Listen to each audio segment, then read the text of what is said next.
Hvaljen Isus i Marija, Hvaljen Isus i Marija. Hvaljen Isus i Marija. Evo, dragi gledatelji, pratioci i sljedbenici, hodočaša našeg.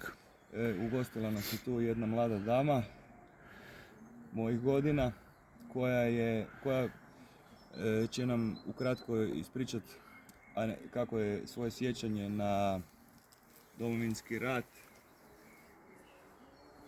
i kako je to iz njene perspektive izgledalo te 91. Reci, predstavi se.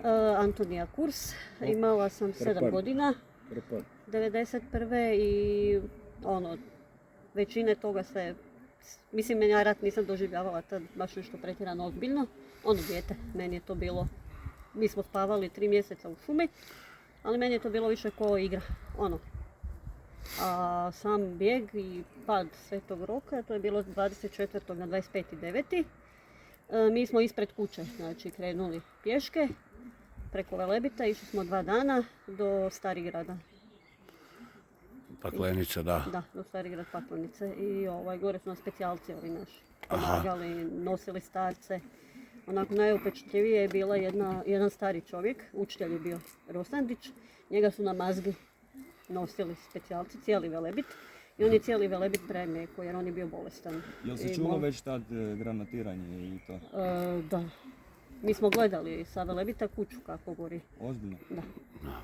I kako ti je bilo? Tužno, je? Tužno. Da, i onda smo došli u Zagreb, u Lagunu i tamo smo bili 5 godina. A tamo su i Vukovarci bili isto. Da.